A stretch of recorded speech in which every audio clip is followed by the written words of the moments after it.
ಹ್ಞೂ ಸತ್ತವರು ದೆವ್ವಗಳಾಗಿ ಬರುತ್ತಾರೋ, ಆತ್ಮಗಳು ಮತ್ತೆ ಜೀವಂತವಾಗಿ ಎದ್ದು ಬರುತ್ತವಾ, ಪ್ರೇತಗಳಾಗಿ? ಇದನ್ನು ಮೊದಲನೇ ಭಾಗದಲ್ಲಿ ಮಾತಾಡ್ಕೊಂಡ್ವಿ, ಹೌದಲ್ವಾ? ಇನ್ನು ಎರಡನೇ ಭಾಗದಲ್ಲಿ ಏನಂತ ಮಾತಾಡ್ಕೊಂಡ್ವಿ? ದೆವ್ವಗಳು ಸತ್ತವರಲ್ಲದೆ ಇನ್ನೂ ಸಹ ಪ್ರೇತಾತ್ಮಗಳು, ಈ ಬೇತಾಳ ಅಂತೆಲ್ಲ ಏನು ಕರಿತೀವಿ ಇದೆಲ್ಲ ಇದೆಯಾ, ಈ ಭೂತಗಳು ಅಂತ ಏನು ಕರಿತೀವಿ, ಪಿಶಾಚಿಗಳು ಅಂತ ಏನು ಕರಿತೀವಿ ಇದೆಲ್ಲ ಇದೆಯಾ ಅಂತ ಹೇಳಿ ಎರಡನೇ ಭಾಗದಲ್ಲಿ ಮಾತಾಡ್ಕೊಂಡ್ವಿ. ಕಳೆದ ವಾರ ಮೂರನೇ ಭಾಗದಲ್ಲಿ ಏನು ಮಾತಾಡ್ಕೊಂಡ್ವಿ?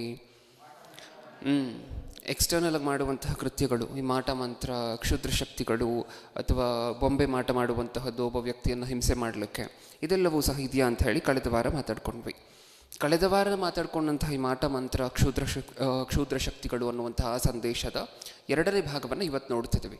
ಈ ಮಾಟ ಮಂತ್ರ ಅನ್ನುವಂತಹ ಉಪಭಾಗ ಏನಿತ್ತು, ಈ ಮೂಢನಂಬಿಕೆಗಳು ಅನ್ನುವಂಥ ಅಂಶದಲ್ಲಿ, ಅದರಲ್ಲಿ ಉಪಭಾಗದಲ್ಲಿ ಎರಡನೇ ಭಾಗವನ್ನು ನೋಡ್ತಿದ್ವಿ. ಓಕೆ, ಹಾಗಾದರೆ ಇವತ್ತೂ ಸಹ ನಾವು ಮಾಟ ಮಂತ್ರದ ಬಗ್ಗೆನೇ ಕಳೆದ ವಾರ ಪೂರ್ತಿಯಾಗಿ ಕಂಪ್ಲೀಟ್ ಮಾಡ್ಕೊಳ್ಳಿಕ್ಕಾಗದೇ ಇರುವಂತಹ ಕಾರಣದಿಂದ ಇವತ್ತು ಅದನ್ನು ಸ್ವಲ್ಪ ಎಕ್ಸ್ಟೆಂಡ್ ಮಾಡಿ ನೋಡಿ ಮುಗಿಸ್ಕೊಳ್ಳೋಣ. ಓಕೆ, ಇಷ್ಟಕ್ಕೂ ಕಳೆದ ವಾರ ಏನೇನೆಲ್ಲ ನೋಡಿದ್ವಿ ನಾವು ಮಾಟ ಮಂತ್ರದ ಬಗ್ಗೆ ನೋಡಬೇಕಾದ್ರೆ? ಅದು ಸುಳ್ಳು, ಸತ್ಯವೇದದ ಪ್ರಕಾರವೂ ಸಹ ಮಾಟ ಮಂತ್ರ ಅನ್ನುವಂತಹದ್ದು ಸುಳ್ಳು ಅಂತ ಹೇಳ್ಕೊಳ್ಲಿಕ್ಕೆ ಸಾಕಷ್ಟು ವಚನಗಳನ್ನು ಓದಿದ್ವಲ್ವಾ? ನಾವು ಓದಂತಹ ಎರಡು ಕೀ ರೆಫರೆನ್ಸ್ಗಳು ಯಾವುದು ಕಳೆದ ವಾರ? ಒಂದು ಯೆಶಾಯನ ಗ್ರಂಥದಲ್ಲಿರುವಂತಹದ್ದು, ಇನ್ನೊಂದು ಅಪೊಸ್ತಲರ ಕೃತ್ಯಗಳಲ್ಲಿರುವಂತಹದ್ದು. ಯೆಶಾಯನ ಗ್ರಂಥದಲ್ಲಿ ದೇವರು ಡೈರೆಕ್ಟಾಗಿ ಮಾಡಿದಂತಹ ಓಪನ್ ಚಾಲೆಂಜ್ ಮಂತ್ರವಾದಿಗಳಿಗೆ ಏನು ಅಂತ ನಿಮಗೆ ಗೊತ್ತು. ಏನೇನು ಹೇಳಿದ್ರು ದೇವರು? ನೀನು ಚಿಕ್ಕ ವಯಸ್ಸಿನಿಂದ ಕಲ್ತಿರುವಂತಹ, ನೀನು ಬಾಲಾರಭ್ಯ ಅಭ್ಯಾಸ ಮಾಡಿರುವಂತಹ ವಿದ್ಯೆಯನ್ನು ನೀನು ಉಪಯೋಗಿಸು, ನಾನು ನಿನ್ನ ಮೇಲೆ ಬರುವಂತಹ ಕೇಡನ್ನು ತಪ್ಪಿಸ್ಲಿಕ್ಕಾಗತ್ತಾ ನೋಡು ಅಂತ ಹೇಳ್ತಾರೆ. ಅಲ್ಲಿ ಸಾಕಷ್ಟು ಮಾಟಗಾರರು ಮತ್ತು ಸಾಕಷ್ಟು ಪದಗಳು ನಮಗೆ ಕಾಣಿಸುತ್ತೆ. ಅವರೆಲ್ಲರೂ ಸಹ ಈ ಕತ್ತಲೆಗೆ ಸಂಬಂಧಪಟ್ಟಿರುವಂತಹ ಜನರನ್ನು ಮೋಸ ಮಾಡುವಂತಹ ಜನರೇ. ಆ ಯೆಶಾಯನ ಗ್ರಂಥದಲ್ಲಿ ಓದಂತಹ ಮಾತು ನಾವು, ನೀನು ಯಾರನ್ನು ಬೇಕಾದರೂ ಆಶ್ರಯಿಸು, ನಾನು ನಿನ್ನ ಮೇಲೆ ತರುವಂತಹ ಕೇಡನ್ನು ತಪ್ಪಿಸಿ ನೋಡು ಅಂತಾರೆ ದೇವರು. ಅಂದರೆ ಆ ವಚನವನ್ನು, ಆ ಅಧ್ಯಾಯದಲ್ಲಿರುವಂತಹ ಭಾಗವನ್ನು ಓದಿದಾಗ ಮಾಟ ಮಂತ್ರದವರಿಗೆ ಕೇಡನ್ನು ಭರಿಸುವಂತಹದನ್ನು ಬಿಡಿ, ತಪ್ಪಿಸುವಂತಹದ್ದು ಸಹ ಆಗೋದಿಲ್ಲ. ಇದು ದೇವರು ಹೇಳಿರುವಂತಹ ಸತ್ಯ. ಇದು ನಮ್ಮ ಮೊದಲನೇ ರೆಫರೆನ್ಸಲ್ಲಿ ನೋಡ್ಕೊಂಡಂತಹದ್ದು ಕಳೆದ ವಾರ, ಕೀ ರೆಫರೆನ್ಸ್. ಸೆಕೆಂಡ್ ರೆಫರೆನ್ಸ್ ಯಾವುದು? ಅಪೊಸ್ತಲರ ಕೃತ್ಯಗಳಲ್ಲಿರುವಂತಹ ಮಾತು.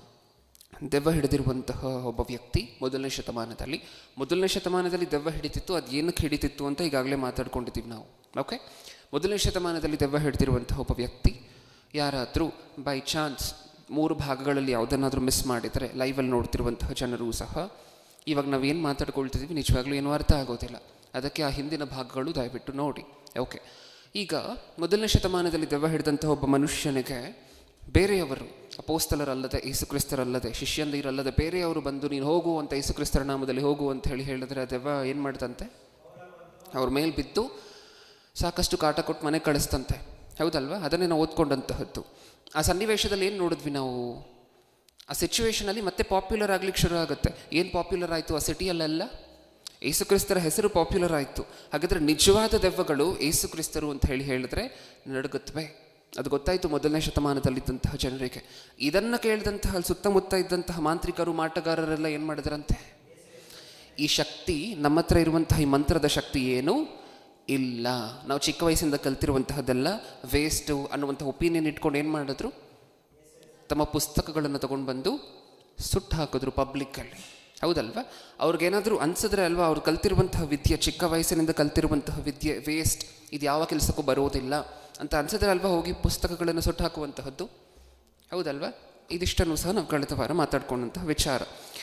ಇನ್ನೊಂದು ರೆಫರೆನ್ಸನ್ನು ಸಹ ಓದಿದ್ವಿ, ಅದೇ ಅಪೊಸ್ತಲರ ಕೃತ್ಯಗಳಲ್ಲಿ. ಶಾಪ ಬರುತ್ತೆ ಒಬ್ಬ ಮಾಂತ್ರಿಕನಿಗೆ, ಶಾಪ ಬರುತ್ತಲ್ವ, ಕಣ್ಣು ಕುರುಡಾಗೋಗುತ್ತಲ್ವ? ಅದನ್ನು ಓದ್ಕೊಂಡ್ವಲ್ವ ನಾವು ಕಳೆದ ವಾರ, ನೆನಪಿದೆಯಾ ನಮಗೆ? ಹಾಗಾದರೆ ಈ ಕಣ್ಣು ಕಾಣದೇ ಇರುವಂತಹ ವ್ಯಕ್ತಿ ಏನು ಮಾಡಿದಂತೆ ಅದಾದಮೇಲೆ ಈ ವ್ಯಕ್ತಿ? ಯಾರು ಶಾಪ ಕೊಟ್ಟರು ಮತ್ತೆ ಕೌಂಟರ್ ಶಾಪವನ್ನು ಕೊಟ್ಟಿರುವಂತಹದ್ದು ನೋಡ್ತೀವಿ ನಾವು ಸತ್ಯವೇದದಲ್ಲಿ? ಇಲ್ಲ. ತನ್ನ ಕಣ್ಣು ಕುರುಡಾಗಿರುವಂತಹದನ್ನು ಸರಿ ಮಾಡ್ಕೊಳ್ಲಿಕ್ಕೆ ಆಯ್ತಾ ಈ ವ್ಯಕ್ತಿಗೆ ತನ್ನ ಹತ್ರ ಇರುವಂತಹ ಮಂತ್ರಶಕ್ತಿಯಿಂದ? ಇಲ್ಲ, ಯಾವುದೂ ಆಗಿಲ್ಲ. ಕೊನೆಗೆ ಕುರುಡನಾಗಿ ಉಳಿಬೇಕಾಗಿ ಬಂತು. ಅಂದರೆ ಯಾರೋ ಒಬ್ಬರು ಬಂದು, ಅಪೊಸ್ತಲರಲ್ಲಿ ಯಾರೋ ಒಬ್ಬರು ಬಂದು ಶಾಪ ಕೊಟ್ಟರೆ ಆ ಶಾಪವನ್ನು ತಗೊಳ್ಳುವಂತಹದನ್ನು ಬಿಟ್ಟು ಬೇರೆ ಆಪ್ಷನ್ ಇಲ್ಲ ಈ ವ್ಯಕ್ತಿಗೆ, ಬೇರೆ ಶಕ್ತಿ ಇಲ್ಲ ಈ ವ್ಯಕ್ತಿ ಹತ್ರ. ಹೆಸರಿಗೆ ಮಾಟ ಮಂತ್ರಿಕನ ಈ ವ್ಯಕ್ತಿನೂ ಸಹ ಅಲ್ವಾ? ಇದಿಷ್ಟನ್ನು ನೋಡಿದ ನಂತರ ಕಳೆದ ವಾರ ನಮಗೆ ಗೊತ್ತಾದಂತಹ ಸತ್ಯ, ಇವರೆಲ್ಲರೂ ಸಹ ಮೆಜಿಷಿಯನ್ಸ್. ಯಾರು ಇವರೆಲ್ಲರೂ ಸಹ? ಮಾಟ ಮಂತ್ರಿಕರು ಅಂತ ಹೇಳ್ಕೊಡುವಂಥವರೆಲ್ಲರೂ ಸಹ ಯಾರು? ಮೆಜಿಷಿಯನ್ಸ್. ಇವ್ರು ಮಾಡುವಂತಹದೆಲ್ಲ ಟ್ರಿಕ್ಸು, ಇವ್ರು ಮಾಡುವಂತಹದೆಲ್ಲ ತಂತ್ರಗಳು ನಿಜ ಅಲ್ಲ. ಅದು ನೋಡುವಂಥವ್ರಿಗೆ ಇದು ನಿಜ ಏನೋ ಅಂತ ಅನ್ನಿಸ್ಬೇಕು. ಈ ಮ್ಯಾಜಿಕ್ ಮಾಡುವಂಥವ್ರು ಹೇಗೆ ಕೋಟಿಂದ ಪಾರಿವಾಳವನ್ನು, ಕೋಟಿಂದ ಹೂವನ್ನು, ಕರ್ಚೀಫನ್ನು ತಗೊಳ್ತಾರೋ, ಅದು ನೋಡಿದಾಗ ಇದು ನಿಜ ಅಂತ ನಮಗೆ ಹೇಗೆ ಅನಿಸುತ್ತೋ ಆ ರೀತಿ ನಿಜ ಅನ್ನೋ ರೀತಿ ಕೆಲವು ಚಟುವಟಿಕೆಗಳನ್ನು ಚಿಕ್ಕ ವಯಸ್ಸಿನಿಂದ ಕಲ್ತಿರ್ತಾರೆ. ಅದೇ ನಾವು ಚಿಕ್ಕ ವಯಸ್ಸಿನಿಂದ ಕಲ್ತಿರುವಂತಹ ವಿದ್ಯೆಯನ್ನು ಉಪಯೋಗಿಸಿ ನೋಡುವಂಥ ದೇವರು ಹೇಳಿದಂತಹ ಮಾತನ್ನು ಕಳೆದ ವಾರ ಓದ್ಕೊಂಡ್ವಲ್ವಾ. ಈ ಮ್ಯಾಜಿಕ್ಕನ್ನು ಕಲಿಬೇಕಾದ್ರೆ ಇದು 1 ದಿನದಲ್ಲಿ 2 ದಿನದಲ್ಲಿ ಆಗುವಂತಹ ಕೆಲಸ ಅಲ್ಲ ಪ್ರಿಯರೇ. ಮೆಜಿಷಿಯನ್ಸ್ ಇರ್ತಾರಲ್ವ, ನಿಮಗೆ ಗೊತ್ತಿಲ್ಲದೆ ಏನೇನೋ ಮಾಡಿ ತೋರಿಸ್ತಿರ್ತಾರಲ್ವ, ಜಾದು ನಿಮ್ಮ ಕಣ್ಮುಂದೆ. ಇದನ್ನು ಕಲಿಯುವಂತಹದ್ದು 1 ದಿನದಲ್ಲಿ 2 ದಿನದಲ್ಲಿ ಆಗುವಂಥ ಕೆಲಸ ಅಲ್ಲ. ಇದಲ್ಲ, ವರ್ಷಗಳು ಟ್ರೈನಿಂಗ್ ಬೇಕು. ಅದಕ್ಕೆ ದೇವರು ಸಹ ಹೇಳಿರುವಂತಹದ್ದು, ಚಿಕ್ಕ ವಯಸ್ಸಿನಿಂದ ನೀನು ಕಲ್ತಿದ್ದೀಯಲ್ವ ವಿದ್ಯೆ ಅಂದರೆ. ಅವ್ರು ಯಾವ ವಿದ್ಯೆ ಕಲ್ತ್ಕೊಂಡಿದ್ದಾರೆ? ನಿಂಬೆಹಣ್ಣು ಕೊಯ್ದು ಕೆಂಪಗೆ ಮಾಡುವಂತಹದ್ದು ಹೇಗೆ ಅಂತ ಕಲ್ತ್ಕೊಂಡಿದ್ದಾರೆ. ಕಳೆದ ವಾರ ನಾವು ನೋಡಿದ್ವಿ ಸೈಂಟಿಫಿಕ್ ಆಗಿ ಅದೆಲ್ಲ ಏನಕ್ಕಾಗುತ್ತೆ ಅಂತ ಹೇಳಿ. ಆ್ಯಂಟಿಸಿಯಾನಿನ್ ಅಂತ ಹೇಳಿ ಒಂದು ನ್ಯಾಚುರಲ್ ಡೈ ಇರುತ್ತೆ. ಆ ಡೈ ನಿಂಬೆಹಣ್ಣಿಗೆ ತಾಕಿದ್ರೆ ಸಾಕು, ನಿಂಬೆಹಣ್ಣು ಏನಾಗುತ್ತೆ? ಕೆಂಪಗಾಗೋಗುತ್ತೆ. ಕುಯ್ತಾ ನಿಂಬೆಹಣ್ಣನ್ನು ಗೊತ್ತಾಗದೆ ಯಾವುದೋ ಒಂದು ಬೆರಳಿನೆಲ್ಲ ಡೈ ಇದ್ದು ಟಚ್ ಆದರೆ ಸಾಕು ಕೆಂಪಗಾಗೋಗುತ್ತೆ. ನಾವು ಅದನ್ನು ನೋಡಿ ಏನೋ ಅಂದ್ಕೊಳ್ತೇವೆ, ನಿಜ ನಮ್ಮ ಮೇಲೆ ಯಾರೋ ಮಾಟ ಮಂತ್ರ ಮಾಡಿಸಿದ್ದಾರೆ ಅಂತ ಅಂದ್ಕೊಳ್ತೇವೆ. ಹೌದಲ್ವಾ? ಇದು ಸತ್ಯ. ಇವರೆಲ್ಲರೂ ಸಹ 1ನೇ ಶತಮಾನದಲ್ಲಿದ್ದಂತಹ ಎಲ್ಲ ಮಂತ್ರವಾದಿಗಳು ಸಹ ಮೆಜಿಷಿಯನ್ಸೇ. ಅದಕ್ಕೆ ಅವ್ರ ಮ್ಯಾಜಿಕ್ ಮೇಲೆ ಅವ್ರಿಗೆ ಬೇಸರ ಆಗೋಯ್ತು ಆ ಸನ್ನಿವೇಶವನ್ನು ನೋಡಿದಾಗ. ಆ ದೆವ್ವ ಹಿಡಿದಂಥ ಒಬ್ಬ ಮನುಷ್ಯ ಮತ್ತು ಅಪೋಸ್ತಲರಿಗೆ ಏನು ಈ ಸುಳ್ಳಾಗಿ ಬಂದು ಯೇಸು ಕ್ರಿಸ್ತರ ನಾಮದಲ್ಲಿ ಹೋಗು ಅಂತ ಹೇಳಿದಂತಹ ಮನುಷ್ಯರಿಗೆ ಏನು ರಿಪ್ಲೈ ಕೊಡ್ತಲ್ವ ದೆವ್ವ ಏನಂತ ಹೇಳ್ತು? ಯೇಸು ಯಾರು ಅಂತ ನನಗೆ ಗೊತ್ತು, ಪೌಲನೂ ನನಗೆ ಗೊತ್ತು, ನೀವು ಯಾರು ನನಗೆ? ಇವಾಗಿದೆ ನಿಮಗೆ ಶುರು ಮಾಡುತ್ತಲ್ವ. ಆ ದೆವ್ವ ಏನು ಹೇಳ್ತೋ ಅದನ್ನು ನೋಡಿದಾಗ ಅಲ್ಲಿರುವಂತಹ ಮಾಟ ಮಂತ್ರಿಕರಿಗೆ, ಸುತ್ತ ಇರುವಂತಹ ಮಾಟ ಮಂತ್ರಿಕರು ಅಂತ ಹೇಳ್ಕೊಡುವಂಥವ್ರಿಗೆಲ್ಲ ಭಯ ಶುರುವಾಗಿ ನಾನು ನಂಬಿರುವಂತಹ, ನಾನು ಕಲ್ತಿರುವಂತಹ ಮ್ಯಾಜಿಕ್ ಎಲ್ಲ ವೇಸ್ಟ್ ಅಂತ ಅವಾಗ ಅನ್ನಿಸ್ತವರಿಗೆ. ಹಾಗಾದರೆ ಈ ಮಾಟ ಮಂತ್ರಿಕರು ಕಲ್ತಿರುವಂತಹದೆಲ್ಲ ಮ್ಯಾಜಿಕ್, ಜಾದು, ಇಷ್ಟನ್ನು ನಾವು ಕಳೆದ ವಾರ ನೋಡಿದ್ವಿ. ಓಕೆ, ಇನ್ನೊಂದಷ್ಟು ವಿಚಾರಗಳನ್ನು ನೋಡಿದ್ವಲ್ವ. ಏನು ನಿಜವಾಗ್ಲೂ ಮಾಟ ಮಂತ್ರ ಅನ್ನುವಂತಹದ್ದು ಸತ್ಯ ಆಗಿದ್ದರೆ ಅದನ್ನು ಹೇಗೆಲ್ಲ ಬಳಸ್ಕೋಬೋದಿತ್ತು? ಎಲೆಕ್ಷನ್ಸ್ಗೆ ಕ್ಯಾನ್ವಾಸ್ ಬೇಕಾಗಿಲ್ಲ, ಹೌದಲ್ವ? ಕ್ಯಾನ್ವಾಸ್ ಮಾಡಬೇಕಾ? ಎಲ್ಲರಿಗೂ 500 ರೂಪಾಯಿ ನೋಟ್ ಕೊಡಬೇಕಾ? ಎಲೆಕ್ಷನ್ ದಿನ ಹಿಂದೆ ಬಂದು 5,000 ಕೊಡ್ತಾರೆ ಗೊತ್ತಾ? ಒಂದೊಂದು ಓಟ್ಗೆ 5,000 ಕೊಡ್ತಾರೆ ಗೊತ್ತಾ? ಇಂಪಾರ್ಟೆಂಟ್ ಆಗಿರುವಂತಹ ಕ್ಷೇತ್ರಗಳಲ್ಲಿ ಬೇಕಾ? 5,000 ಕೊಡಬೇಕಾ ಒಬ್ಬರಿಗೆ? ಎಷ್ಟು ಕೋಟಿ ಖರ್ಚು ಮಾಡೋದ್ರ ಬದಲು ಮಂತ್ರವಾದಿಗೆ, ಅಪ್ಪ ನಿನಗೆ ಒಂದು 10 ಕೋಟಿ ಕೊಡ್ತೀನಿ, ಆ ವ್ಯಕ್ತಿ ಅಪೋಸಿಷನ್ ವ್ಯಕ್ತಿಯನ್ನು ಮುಗಿಸ್ಬಿಡು, ಲೀಡರನ್ನು ಅಂತ ಆಗೋಯ್ತಲ್ವ?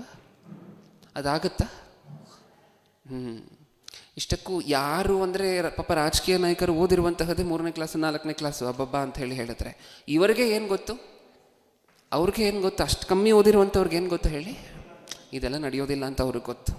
ಆದರೆ ಸಾಕಷ್ಟು ಜನರಿಗೆ ಇನ್ನೂ ಗೊತ್ತಾಗಿಲ್ಲ. ಇನ್ನು ಮಾಟ ಮಂತ್ರ ನಿಜ ಏನೋ ಅಂತ ಹೇಳಿ ನಂಬ್ತಿರುವಂತಹ ಸಾಕಷ್ಟು ಜನ ಇದ್ದಾರೆ ಪ್ರಪಂಚದಲ್ಲಿ, ಹೌದಲ್ವ? ಪೊಲೀಸ್ ಇನ್ವೆಸ್ಟಿಗೇಷನ್ ಬೇಕಾಗಿಲ್ಲ. ನಿಜವಾಗ್ಲೂ ಒಂದು ವೇಳೆ ಮಾಟ ಮಂತ್ರ ಇದ್ದರೆ ಪೊಲೀಸ್ ಇನ್ವೆಸ್ಟಿಗೇಷನ್ ಬೇಕಾಗಿಲ್ಲ, CBI ಬೇಕಾಗಿಲ್ಲ. CBI ಡಿಪಾರ್ಟ್ಮೆಂಟಲ್ಲಿ ಯಾರೂ ಸಹ ಕ್ವಾಲಿಫೈ ಆಗಿರುವಂತಹ ಜನ ಇರ್ತಾ ಇರಲಿಲ್ಲ ಅವಾಗ. ಯಾರು ಇರ್ತಾಯಿದ್ರು? 4 ಜನ ಮಂತ್ರವಾದಿಗಳಿದ್ರೆ ಸಾಕಾಗೋಗಿತ್ತು. ವಿಭೂತಿ ಬಳ್ಕೊಂಡು ಅದು ಇದು ಮಾಡಿಕೊಂಡು 4 ಜನ ಮಂತ್ರವಾದಿಗಳಿದ್ರೆ ಸಾಕು. CBI department in case file ಬಂದಿದ ತಕ್ಷಣ ಯಾರು ಕೊಲೆಗಾರ ಹುಡುಕುವಂತಹದೆಲ್ಲ ಬೇಕಾಗಿಲ್ಲ. ನಾನು ಹೇಳ್ತೀನಿ ನನಗಿರುವಂಥ ಶಕ್ತಿಯನ್ನು ಯೂಸ್ ಮಾಡಿ, ಇವರೇ ಕೊಲೆಗಾರ, ಹೋಗಿ ಮುಗ್ದೋಯ್ತಲ್ವ? ಪೊಲೀಸರು ಬೇಕಾ? ಇಷ್ಟಕ್ಕೂ ಒಬ್ಬ ಮಂತ್ರವಾದಿ ಕೈಯಲ್ಲಿ ಕಳ್ಳನನ್ನು ಕಂಡು ಹಿಡಿಲಿಕ್ಕಾದರೆ ಆ ಕಳ್ಳನನ್ನು ಹಿಡೀಲಿಕ್ಕೆ ಮತ್ತೆ ಪೊಲೀಸವ್ರು ಬೇಕಾ? ಈತನ ಹತ್ರ ಇರುವಂಥ ಕ್ಷುದ್ರ ಶಕ್ತಿಗಳು ಸಾಲಲ್ವಾ? ಸಾಕಲ್ವ? ಹಾಗಾದರೆ ಪೊಲೀಸವ್ರು ಬೇಡ, CBI ಬೇಡ, ಕೋರ್ಟ್ ಬೇಕಾ? ಕೋರ್ಟ್ ಏನಕ್ಕಿನ್ನ ನಿಜ ನಿರೂಪಣೆ ಮಾಡಲಿಕ್ಕಲ್ವ ಕೋರ್ಟ್ ಇರುವಂತಹದ್ದು. ಹಾಗಾದರೆ ಈ ಮಾಟ ಮಂತ್ರದಿಂದ ನಿಜ ನಿರೂಪಣೆ ಆಗೋಗುತ್ತೆ ಇವ್ರಿಗೆ ನಿಜವಾಗ್ಲೂ ಶಕ್ತಿ ಇದ್ದರೆ. ಕೋರ್ಟ್ ಬೇಕಾಗಿಲ್ಲ, ಏನೂ ಬೇಕಾಗಿಲ್ಲ. ಈಗ ಆಗಾಗ ಕ್ರೈಮ್ ನಡೆದಿರುವಂತಹ ಸ್ಪಾಟ್ಗೆ ನಾಯಿಗಳು ಬರ್ತವೆ, ನೋಡಿದ್ದೀರಾ? ನೋಡಿದ್ದೀವ? ಏನಕ್ಕೋಸ್ಕರ ಬರ್ತವೆ ಅವುಗಳನ್ನು ಹಿಡ್ಕೊಂಡು ಬರ್ತಾರೆ ಒಂದಷ್ಟು ಜನ ಟ್ರೈನರ್ಸ್, ಡಾಗ್ ಸ್ಕ್ವಾಡ್ ಅಂತ ಹೇಳಿ ಕರಿತೀವಿ. ಆ ನಾಯಿಯನ್ನು ಮೈಂಟೈನ್ ಮಾಡುವಂತಹ ಜನ ನಾಯಿಗಳನ್ನು ಹಿಡ್ಕೊಂಡು ಬರ್ತಾರಲ್ವ, ಆ ಜನರನ್ನು ಡಾಗ್ ಸ್ಕ್ವಾಡ್ ಅಂತ ಹೇಳಿ ಕರಿತೀವಿ. ಏನಕ್ಕೋಸ್ಕರ ಬರ್ತವೆ ನಾಯಿಗಳು? ಏನು ಮಾಡುತ್ತವೆ? ಬಂದು ಸ್ಮೆಲ್ಲನ್ನು ನೋಡುತ್ತೆ. ನಾಯಿನ ನಾವೇನಕ್ಕೋಸ್ಕರ ಕರ್ಕೊಂಬಂದ್ವಿ ಹೇಳಿ? ಪೊಲೀಸರು ಏನಕ್ಕೋಸ್ಕರ ಕರ್ಕೊಂಬಂದರು ನಾಯಿಯನ್ನು? ಇವ್ರ ಕೈಯಲ್ಲಿ ಸದ್ಯ ಆ ಕೆಲಸ ಒಂದು ಆಗೋದಿಲ್ಲ. ಮೂಗು ಅಷ್ಟೊಂದು ಚುರುಕಾಗಿ ಇಲ್ಲ. ನಿಜನಾ? ನಾಯಿಗಳ ಹಿಂದೆ ಹೋಗ್ತೀವ ನಾವು? ನಿಜವಾಗ್ಲೂ ಮಾಟ ಮಂತ್ರ ಅನ್ನುವಂತಹದ್ದಿದ್ದರೆ ನಾಯಿಗಳ ಹಿಂದೆ ಹೋಗ್ತೀವ? ಇಷ್ಟಕ್ಕೂ ನಾಯಿಯನ್ನು ಹಿಡ್ಕೊಂಡ್ರೆ ನಾಯಿ ಮುಂದೆ ಹೋಗ್ತಿರತ್ತೆ, ಇವ್ರು ಹಿಂದೆ ಹೋಗ್ತಿರ್ತಾರೆ. ಆ ನಾಯಿ ಎಲ್ಲೆಲ್ಲ ಹೋಗುತ್ತೋ ಅಲ್ಲೆಲ್ಲ ಹೋಗ್ಬೇಕು ಇವರು. ಈ ಪರಿಸ್ಥಿತಿ ಬರುತ್ತೆ ಮನುಷ್ಯನಿಗೆ ಒಂದು ವೇಳೆ ಮಾಟ ಮಂತ್ರ ಇದ್ದರೆ. ಇಮ್ಮಿಡಿಯೇಟಾಗಿ ಆಗೋಗುತ್ತಲ್ವ, ಕೇಸೇ ಸಾಲ್ವ್ ಆಗಿ ಕ್ಲೋಸ್ ಆಗುತ್ತಲ್ವ. ಬಾಂಬ್ ಸ್ಕ್ವಾಡ್ ಇವ್ರ ಕೆಲಸ ಏನು? ಬಾಂಬ್ ಇದೆ ಅನ್ನುವಂಥ ಮಾಹಿತಿ ಹರಡಿದ್ರೆ ಒಂದು ವೇಳೆ ಅಲ್ಲಿಗೆ ಇಮಿಡಿಯೇಟಾಗಿ ಹೋಗಿ ಬಾಂಬ್ ಇದೆಯಾ ಅಂತ ಹೇಳಿ ಚೆಕ್ ಮಾಡುವಂತಹದ್ದು. VIP ಗಳು ಬರುವುದಕ್ಕಿಂತ ಮುಂಚೆ ಬಾಂಬ್ ಸ್ಕ್ವಾಡ್ ಬಂದು ಎಲ್ಲ ಕಡೆ ಚೆಕ್ ಮಾಡ್ತಾರೆ ಬಾಂಬ್ ಎಲ್ಲಾದರೂ ಇದೆಯಾ ಅಂತ. ಇವ್ರು ಬೇಕಾ? ಮಂತ್ರವಾದಿಗಳು ನಿಜವಾಗ್ಲೂ ಇದ್ದರೆ, ಅವ್ರ ಮಂತ್ರ ವರ್ಕ್ ಆಗೋ ಹಂಗಿದ್ರೆ ಇವ್ರು ಬೇಕಾ? ಮಿನಿಸ್ಟ್ರ್ ಬರ್ತಿದ್ದಾರೆ ಅಂದರೆ ಒಂದು ಮಂತ್ರ ಹಾಕಿದ್ರೆ ಗೊತ್ತಾಗೋಗುತ್ತೆ, ಹಾಂ ಇಲ್ಲೇ ಬಾಂಬ್ ಇದೆ, ಹೋಗಿ ಇಲ್ಲೇ ತೆಗೆದ್ಬಿಡಿ ಅಂತ ಹೇಳ್ಬೋದಿತ್ತು. ನಡೀತಿದೆಯಾ? ಇಲ್ಲ. ಓಕೆ, ಹಾಗಿದ್ರೆ ಸತ್ಯವೇದದಲ್ಲಿ ಹಳೆ ಒಡಂಬಡಿಕೆಯಲ್ಲೂ ಸಹ ಮಂತ್ರವಾದಿಗಳ ಬಗ್ಗೆ ವಚನಗಳನ್ನು ಬರೆಸಿದ್ದಾರೆ. ಸ್ಪಷ್ಟವಾಗಿ ದೇವರು ಹೇಳಿದ್ದಾರೆ. ಈ ಮಂತ್ರವಾದಿಗಳನ್ನ ನೋಡಿದಾಗ ನಮಗೆ ಅವಾಗವ ಅನಿಸಿರ್ಬೇಕಲ್ವಾ, ಅವ್ರು ಹೇಳಿರುವಂತಹ ಮಂತ್ರಗಳನ್ನು ನೀವು ಕೇಳಿದ್ದೀರಾ ಅಲ್ವಾ? ಏನೇನು ಮಂತ್ರ ಹೇಳ್ತಾರೆ? ಜೋರಾಗಿ ಕಿರಿಸ್ತಿರ್ತಾರಲ್ವ. ಕತ್ಲಲ್ಲೆಲ್ಲೋ ಕಾಡಲ್ಲಿ ಕೂತ್ಕೊಂಡು ಓಂ ಭೀಮ್ ಭುಸ್ವಾಹ ಅಂತ ಅಂದ್ಕೊಂಡು ಜೋರಾಗಿ ಕಿರಿಚ್ಕೊಂಡು, ಅವರ ಗೆಟಪ್ಪನ್ನು ನೋಡಿರ್ತೀವ ಒಂದ್ಸಾರಿ. ಹೆಂಗಿರುತ್ತೆ ಅವರ ವೇಷಭೂಷಣ? ಹೆಂಗಿರುತ್ತೆ ಅವರ ವೇಷಭೂಷಣ?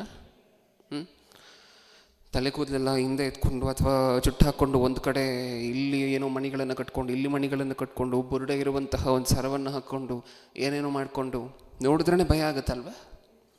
ಅವ್ರ ಮಂತ್ರಗಳನ್ನು ಹೇಳಬೇಕಾದ್ರೆ ನಿಜವಾಗ್ಲೂ ಇವ್ರಿಗೆ ಪವರ್ ಇದೆ ಅಂತ ಅನಿಸುತ್ತಲ್ವ ಕೆಲವೊಬ್ಬರಿಗೆ. ಅವ್ರು ಅಷ್ಟು ಜೋರಾಗಿ ಹೇಳ್ತಿರ್ತಾರೆ ಮಂತ್ರಗಳನ್ನು, ಇದು ಅದು ಅಂತ ಹೇಳಿ.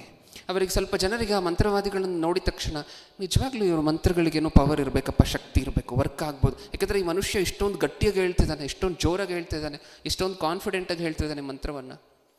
ಸತ್ಯವೇದ ಏನು ಹೇಳುತ್ತೆ ಗೊತ್ತಾ? ಅವ್ರು ಹೇಳುವಂತಹ ಮಂತ್ರಗಳನ್ನು ಸತ್ಯವೇದ ಏನಂದಿದೆ ಗೊತ್ತಾ? ನೋಡೋಣ ಒಂದು ಸಾರಿ. ಯೆಶಾಯನ ಗ್ರಂಥ 8ನೇ ಅಧ್ಯಾಯ. ಯೆಶಾಯನ ಗ್ರಂಥ 8ನೇ ಅಧ್ಯಾಯ 19ನೇ ವಚನ. ಲೊಚಗುಟ್ಟುವ ಪಿಟಪಿಟಗುಟ್ಟುವ ಪೇತ್ರ ವಿಚಾರಕರನ್ನು ಬೇತಾಳಿಕರನ್ನು ಆಶ್ರಯಿಸಿರಿ ಎಂದು ಒಂದು ವೇಳೆ ನಿಮಗೆ ಹೇಳಾರು. ಜನರು ತಮ್ಮ ದೇವರನ್ನೇ ಆಶ್ರಯಿಸಬಾರದು. ಜೀವತೆರಗಾಗಿ ಸತ್ತವರಲ್ಲಿ ವಿಚಾರಿಸುವುದು ಯುಕ್ತವೋ? ದೇವರ ಉಪದೇಶವನ್ನು ದೇವರ ಬೋಧನೆಯನ್ನು ವಿಚಾರಿಸುವ ಎಂದು ಅವರು ಹೇಳುತ್ತಿದ್ದರೆ ಅವರಿಗೆ ಎಂದಿಗೂ ಬೆಳಗಾಗುವುದಿಲ್ಲ. ಏನಂತಿದ್ದಾರೆ ಗೊತ್ತಾ? ಅವ್ರು ಹೇಳುವಂತಹ ಮಂತ್ರಗಳನ್ನು ಜೋರಾಗಿ ಕಿರ್ಚ್ಕೊಂಡು ಹೇಳುವಂತಹದನ್ನು ದೇವರು ಏನಂತಿದ್ದಾರೆ ಗೊತ್ತಾ? ಲೊಚಗುಟ್ಟುವ ಪಿಟಿಪಿಟಿಗುಟ್ಟುವ ಪ್ರೇತ ವಿಚಾರಕರನ್ನು ಬೇತಾಳಿಕರನ್ನು ಆಶ್ರಯಿಸಿರಿ ಎಂದು ಒಂದು ವೇಳೆ ನಿಮಗೆ ಹೇಳಾರು. ಏನಂತಿದ್ದಾರೆ ದೇವರು? ಓಂ ಭೀಮ್ ಭುಸ್ವಾಹ. ಈ ದೇವರ ದೃಷ್ಟಿಗೆ ಏನು? ಲೊಚಗುಟ್ಟುವ ಪಿಟಿಪಿಟಿಗುಟ್ಟುವ ಅಂದರೆ ಬರೀ ಇಂಗ್ಲೀಷಲ್ಲಿ ಬ್ಲಾಬರ್ ಅನ್ನುವಂಥ ಒಂದು ವರ್ಡ್ ಯೂಸ್ ಮಾಡ್ತೀವಿ, ಕೇಳಿದ್ದೀರಾ ಇದನ್ನು? ಬ್ಲಾಬರಿಂಗ್ ಅಂತ ಹೇಳಿ ಕರಿತೀವಿ. ಏನು ಹಂಗಂದರೆ ಅವನೇನು ಮಾತಾಡ್ತಿದ್ದಾನೆ ಅಂತ ಅವನಿಗೆ ಗೊತ್ತಿಲ್ಲ, ಏನೋ ಬಾಯಿ ಇದೆ ಆಡಿಸ್ತಿದ್ದಾನೆ, ಸೌಂಡ್ ಮಾತ್ರ ಹೊರಗಡೆ ಬರ್ತಿದೆ. ಅವ್ನು ಮಾತಾಡ್ತಿರುವಂತಹ ಶಬ್ದಗಳಿಗೆ ಅರ್ಥ ಇಲ್ಲ, ಅವ್ನು ಮಾತಾಡ್ತಿರುವಂತಹ ಪದಗಳಿಗೆ ಅರ್ಥ ಇಲ್ಲ, ಅದಕ್ಕೆ ಡಿಕ್ಷನರಿಯಲ್ಲಿ ಹುಡುಕಿದ್ರೂ ಸಹ ಒಂದು ಅರ್ಥ ಸಿಕ್ಕೋದಿಲ್ಲ. ಅದನ್ನೇ ಇಲ್ಲೂ ದೇವರು ಹೇಳಿರುವಂತಹದ್ದು. ನೀವು ಅವ್ರ ಗೆಟಪ್ಪನ್ನು ನೋಡಿ, ಅವ್ರ ಬಾಯಲ್ಲಿ ಬರ್ತಿರುವಂತಹ ಶಬ್ದಗಳನ್ನು ನೋಡಿ, ಅವ್ರು ಹೇಳ್ತಿರುವಂತಹ ಮಂತ್ರಗಳನ್ನು ನೋಡಿ ಹೆದರ್ಕೊಂಡಿರ. ಅವ್ರು ಮಾಡ್ತಿರುವಂತಹದ್ದು ಏನು ಗೊತ್ತಾ? ಲೊಚ್ಚುಗುಡ್ತಿದ್ದಾರೆ, ಪಿಟಿಪಿಟಿಗುಡ್ತಿದ್ದಾರೆ. ಅಷ್ಟನ್ನು ಬಿಟ್ಟು ಆ ಮಂತ್ರಗಳಲ್ಲಿ ಅವ್ರು ಹೇಳ್ತಿರುವಂತಹ ಪದಗಳಿಗೆ ಒಂದು ಅರ್ಥನೂ ಇಲ್ಲ. ಇನ್ನೊಂದು ಸಾರಿ, ಲೋಚಗುಟ್ಟುವ ಪಿಟಿಪಿಟಿಗುಟ್ಟುವ ಪ್ರೇತ ವಿಚಾರಕರನ್ನು ಬೇತಾಳಿಕರನ್ನು ಆಶ್ರಯಿಸಿರಿ ಎಂದು ಒಂದು ವೇಳೆ ನಿಮಗೆ ಹೇಳಾರು. ಯಾರಾದರೂ ಬಂದು ಈ ಥರ ಮೋಸ ಮಾಡ್ತಾರೇನೋ ನೋಡ್ಕೊಳ್ಳಿ.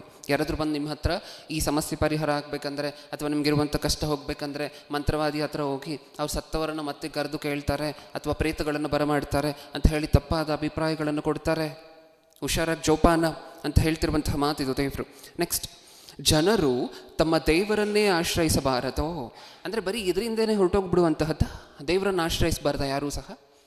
ತಮಗೊಂದು ಸಮಸ್ಯೆ ಬಂದರೆ ಯಾರನ್ನು ಆಶ್ರಯಿಸಬೇಕು ಅಂತ ಹೇಳಿ ಮಾತಾಡ್ಕೊಂಡಿದ್ದೀವಿ? ದೇವರನ್ನು, ಹೌದಲ್ವ?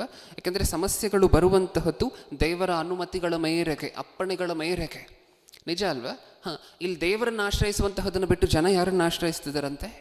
ಇಂಥವರನ್ನು, ಪ್ರೇತಗಳನ್ನು ಬರಮಾಡುವಂತಹ ಮಾಂತ್ರಿಕರನ್ನು, ಮಾಟಮಂತ್ರಗಾರರನ್ನು. ಮತ್ತೆ ಇನ್ನೊಂದು ಸಾರಿ ಅದೇ ಸಾಲನ್ನು ಓದೋಣ. ಜನರು ತಮ್ಮ ದೇವರನ್ನೇ ಆಶ್ರಯಿಸಬಾರದೋ? Question mark. ನೆಕ್ಸ್ಟ್, ಜೀವಿತರಿಗಾಗಿ ಸತ್ತವರಲ್ಲಿ ವಿಚಾರಿಸುವುದು ಯುಕ್ತವೋ? ಬದುಕಿರುವಂಥವರಿಗೋಸ್ಕರ ಸತ್ತವರನ್ನು ಕರೆದು ಮಾತಾಡಿಸುವಂತಹದ್ದು ಯುಕ್ತನೇನ? ಅವ್ರಿಗಿರುವಂಥ ಸಮಸ್ಯೆ ಬಗೆಹರಿಸುವಂತಹದ್ದು ಯುಕ್ತನೇನ? ಅವರ ಹತ್ರ ಸತ್ತವರನ್ನು ಬರಮಾಡುವಂತಹ ಮಾಂತ್ರಿಕರ ಹತ್ರ ಹೋಗುವಂತಹದ್ದು ಯುಕ್ತ ಅಂತ ಹೇಳಿದ್ರೆ ಏನು? ಬುದ್ಧಿವಂತಿಕೆನಾ? ಸರಿನಾ? ಅದು ಸಮಂಜಸವೋ? ಅದು ಪದಕ್ಕಿರುವಂತಹ ನಿಜವಾದ ಅರ್ಥ, ಹೌದಲ್ವಾ? ಇದು ಕಾಮನ್ ಸೆನ್ಸ್ ಇರುವಂತಹ ವ್ಯಕ್ತಿನೂ ಸಹ ಇದನ್ನು ಮಾಡೋದಿಲ್ಲ ಅಲ್ವಾ? ಒಬ್ಬ ಮನುಷ್ಯ ಬದುಕಿತ್ಕೊಂಡು ಸತ್ತವರನ್ನು ಕರ್ಕೊಂಡು ಬರ್ತೀನಿ ಅಂತ ಹೇಳುವಂತಹ ಮನುಷ್ಯನ ಹತ್ರ ಹೋಗುವಂತಹದ್ದು ಮೂಢತ್ವ ಅಲ್ವಾ? ಅದು ಈ ಮಾತಿನ ಅರ್ಥ. ವೇಸ್ಟ್ ಅಲ್ವಾ ಹೋಗುವಂತಹದ್ದು? ಅವ್ರ ಬಗ್ಗೆ ಹರಿಸೋದಿಲ್ಲ ಅಲ್ವಾ ನಿಮ್ಮ ಸಮಸ್ಯೆಗಳನ್ನು? ನೀವು ಬದುಕಿದ್ದೀರ, ಅವ್ರು ಸತ್ತೋಗಿದ್ದಾರೆ, ಅವ್ರು ಹೆಂಗೆ ಸತ್ತವರನ್ನು ಕರ್ಕೊಂಡು ಬಂದು ನಿಮ್ಮ ಸಮಸ್ಯೆಯನ್ನು ಬಗೆಹರಿಸ್ತಾರೆ? ಮಂತ್ರಿಕನು ಹೆಂಗೆ ಸಮಸ್ಯೆಯನ್ನು ಬಗೆಹರಿಸ್ತಾನೆ? ಅವನ ಬಾಯಲ್ಲಿರುವಂತಹದ್ದೆಲ್ಲ ಯಾವ ಕೆಲಸಕ್ಕೂ ಯಾವ ಅರ್ಥವೂ ಇಲ್ಲದೆ ಇರುವಂತಹ ಪದಗಳೇ. ಅದು ಆ ಲಿಪಿಯನ್ನು ನೋಡಿದ್ರೆ ಅದು ಯಾವ ಭಾಷೆಗೂ ಸೇರಿರೋದಿಲ್ಲ. ಓಂ ಬೂಮ್ ಬಸ್ವಾಹ ಹೇಳಿ ಏನಂಗಂದ್ರೆ ಗೊತ್ತಿಲ್ಲ. ಹೋಗ್ಲಿ ಆ ವ್ಯಕ್ತಿಯನ್ನು ಕರೆದು ಕೇಳಿ ಏನು ಹಿಂಗಂದ್ರೆ ಅಂತ ಕೇಳಿ ಒಂದ್ಸಾರಿ. ಏನೋ ಹೇಳ್ತಾನೆ, ಲಾಜಿಕ್ಗಳನ್ನು ಇಡ್ಸಿರ್ತಾರಲ್ವ, ಚಿಕ್ಕ ವಯಸ್ಸಿಂದ ಪ್ರಾಕ್ಟೀಸ್ ಮಾಡ್ಕೊಂಡು ಬಂದಿರ್ತಾನಲ್ವ, ಅದರ ಬೇಸಿಸ್ ಮೇಲೆ. ಮಾತ್ರ ದೇವರು ಏನಂತಿದ್ದಾರೆ, ಅವರ ಬಾಯಿಯಲ್ಲಿ ಬರುವಂತಹ ಮಾತುಗಳಿಗೆ ಯಾವ ಅರ್ಥವೂ ಸಹ ಇಲ್ಲ. ಮುಂದೆ, ಜೀವಿತರಿಗಾಗಿ ಸತ್ತವರಲ್ಲಿ ವಿಚಾರಿಸುವುದು ಯುಕ್ತವೋ? ದೇವರ ಉಪದೇಶವನ್ನು ದೇವರ ಬೋಧನೆಯನ್ನು ವಿಚಾರಿಸುವ ಎಂದು ಅವರು ಹೇಳದಿದ್ದರೆ ಅವರಿಗೆ ಎಂದಿಗೂ ಬೆಳಗಾಗುವುದಿಲ್ಲ, ಪ್ರಯೋಜನ ಇಲ್ಲ. ಇದರಿಂದ ಯಾವ ಪ್ರಯೋಜನವೂ ಸಹ ಇಲ್ಲ. ಹೌದಾ? ಸ್ಪಷ್ಟವಾಗಿ ಹೇಳಿದ್ದಾರೆ. ಅವ್ರ ಬಾಯಲ್ಲಿ ಬರುವಂತಹ ಮಂತ್ರಗಳಾಗಿರ್ಬೋದು, ಅವ್ರು ಹೇಳುವಂತಹ ಪದಗಳಾಗಿರ್ಬೋದು, ಅವ್ರು ಎಷ್ಟು ಜೋರಾಗಿ ಹೇಳಿದ್ರೂ ಸಹ ಅದು ಸುಳ್ಳೆ. ಜೋರಾಗಿ ಹೇಳಿದ ಮಾತ್ರಕ್ಕೆ ಅದು ಸತ್ಯ ಆಗುತ್ತಾ? ಜೋರಾಗಿ ಹೇಳಿದ ಮಾತ್ರಕ್ಕೆ ಸುಳ್ಳು ಸತ್ಯ ಆಗುತ್ತಾ? ಇಲ್ಲ. ಜೋರಾಗಿ ಹೇಳಿದ್ರು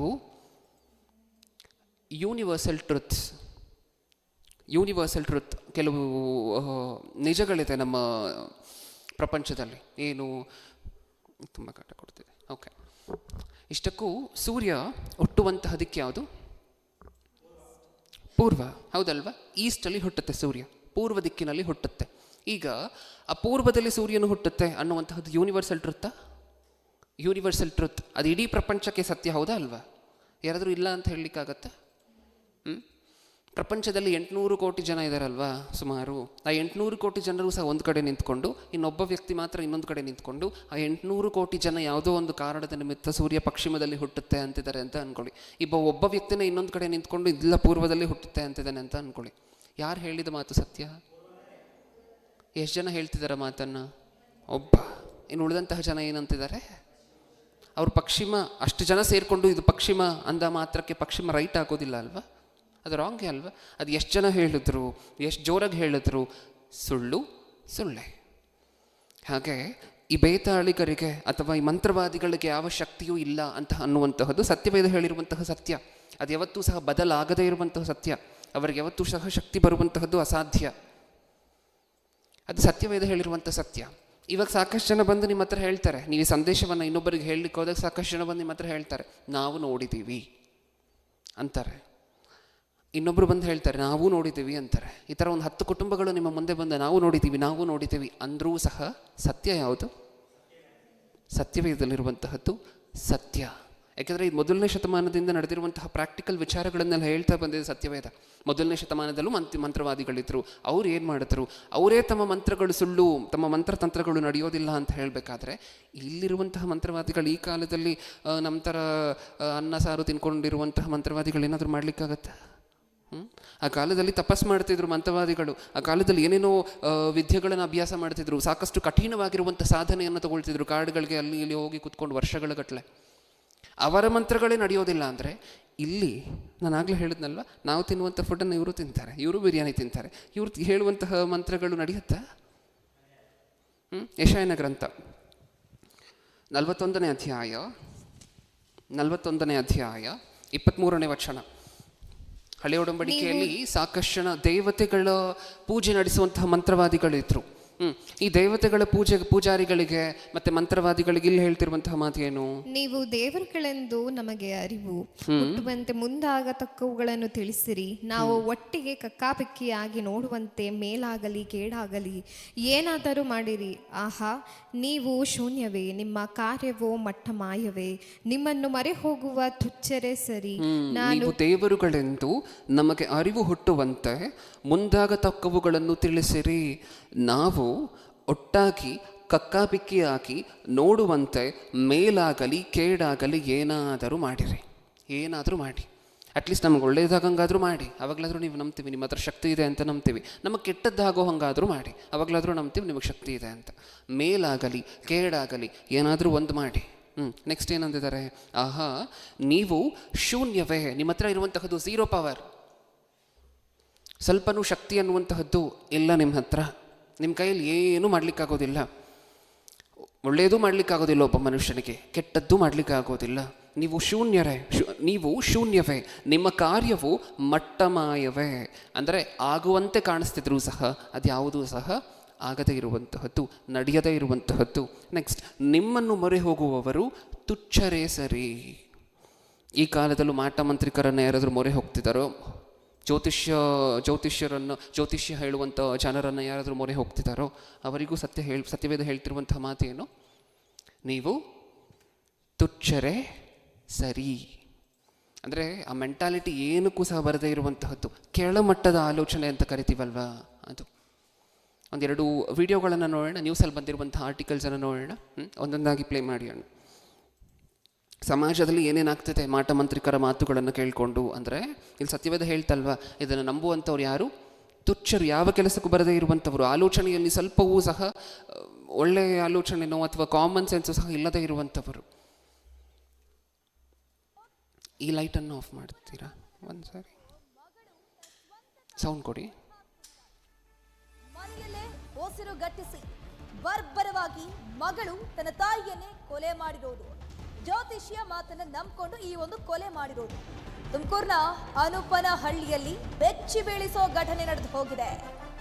ತಾಯಿ ಪುಷ್ಪವತಿಯನ್ನ ಮಗಳು ಸುಚಿತ್ರ ಉಸಿರುಗಟ್ಟಿಸಿ ಕೊಲೆ ಮಾಡಿದ್ದಾಳೆ.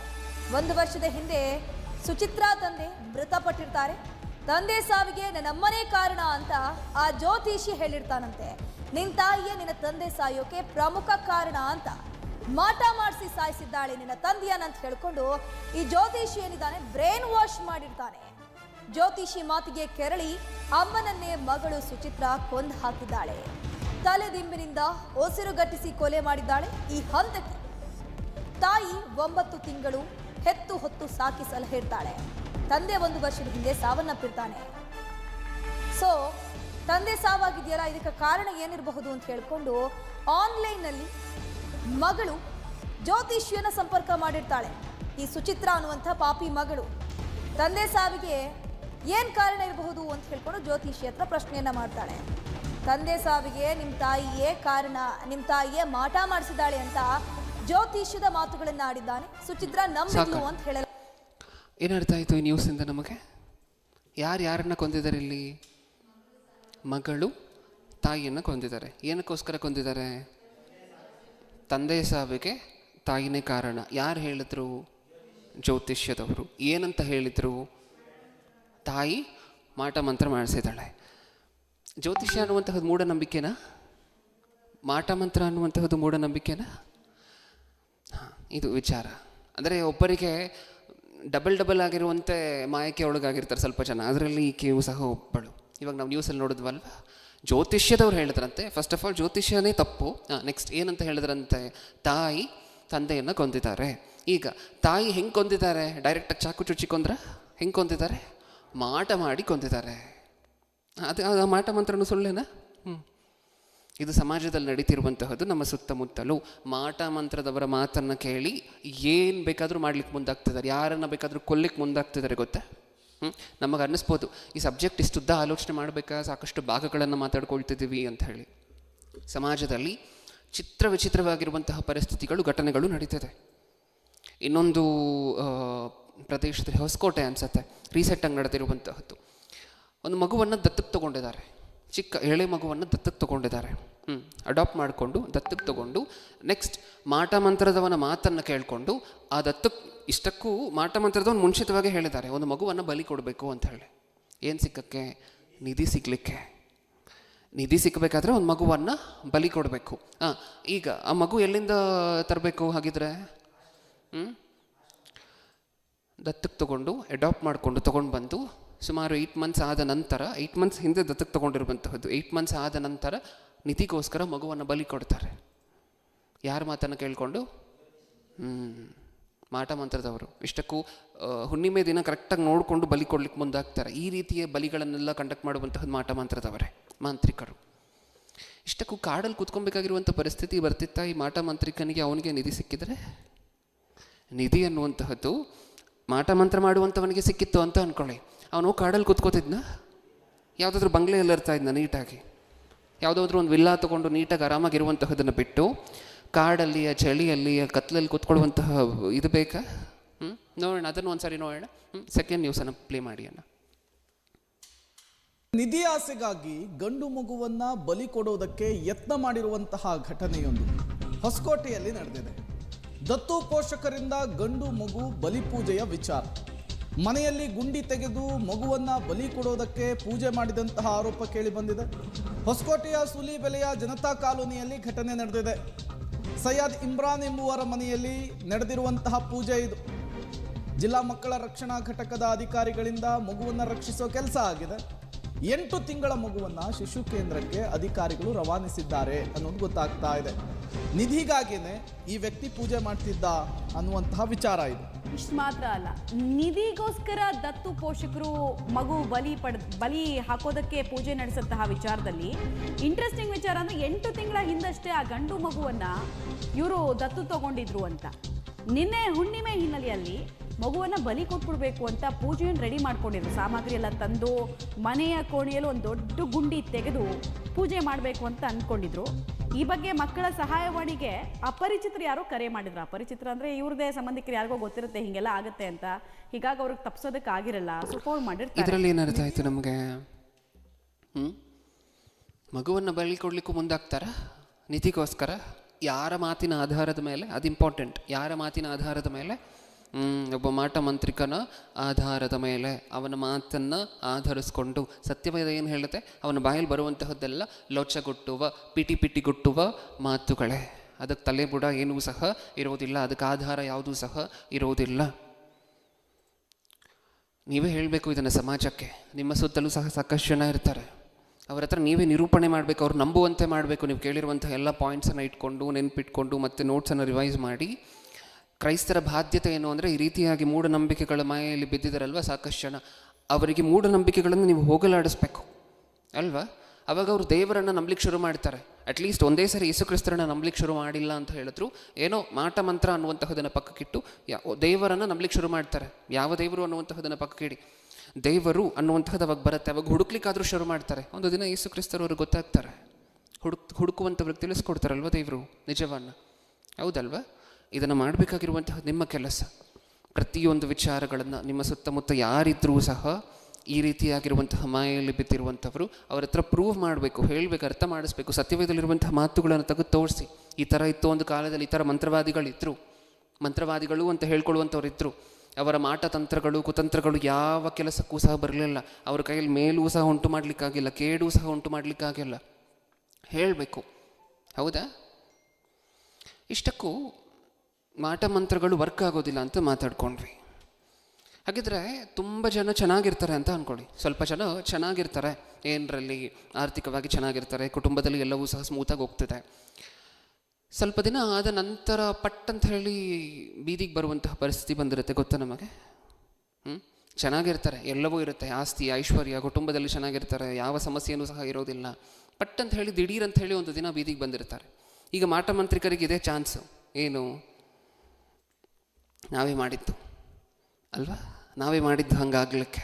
ಇಷ್ಟಕ್ಕೂ ಈ ಈ ಈ ಕುಟುಂಬ ಚೆನ್ನಾಗಿರುವಂತಹದನ್ನು ನೋಡಿ ಹೊಟ್ಟೆ ಕಿಚ್ಚಿನಿಂದ ಯಾರೋ ಒಬ್ರು ಹೋಗಿ ಮಾಟ ಮಂತ್ರದವ್ರ ಹತ್ರ ಆಶ್ರಯಿಸಿರ್ತಾರೆ. ಯಾಕಂದರೆ ಈ ಕುಟುಂಬ ಚೆನ್ನಾಗಿದೆ ಅಂತ ಹೇಳಿದ್ರೆ, ಈ ಕುಟುಂಬವನ್ನು ಆಗದೇ ಇರುವಂಥವ್ರು ಯಾರಾದರೂ ಈ ಕುಟುಂಬವನ್ನು ನೋಡಿದ್ರೆ ಹೊಟ್ಟೆ ಹೊರ್ಕೊಂಡು ಹೋಗಿರ್ತಾರೆ. ಯಾರ ಹತ್ರ?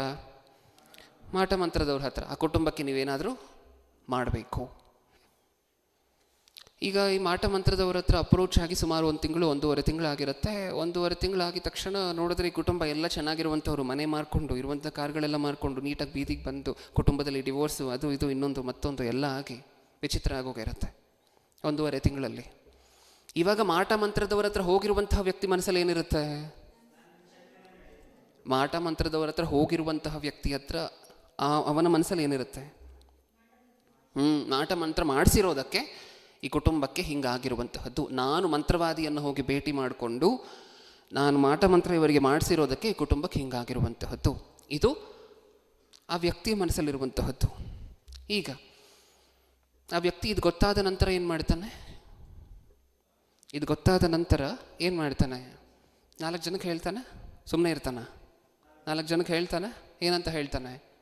ನನಗೊಬ್ಬ ಮಂತ್ರವಾದಿ ಗೊತ್ತು, ಸೂಪರ್ ಪವರ್ಫುಲ್ ಮಂತ್ರವಾದಿ, 1 ತಿಂಗಳಲ್ಲೇ ತನ್ನ ಯಂತ್ರ ತಂತ್ರಗಳೆಲ್ಲ ನಡೆದೋಗ್ಬಿಡುತ್ತೆ. 1 ತಿಂಗಳು. ಹೌದಾ? ಇವಾಗ ಮಂತ್ರವಾದಿ ಪಾಪ್ಯುಲರ್ ಆದ, ಈ ವ್ಯಕ್ತಿ 4 ಜನಕ್ಕೆ ಪಬ್ಲಿಸಿಟಿ ಅಡ್ವರ್ಟೈಸ್ಮೆಂಟ್ ಫ್ರೀಯಾಗಿ ಕೊಟ್ಟ. ಈಗ 4 ಜನನೂ ಮಂತ್ರವಾದಿ ಹತ್ರನೇ ಹೋಗ್ತಾರೆ.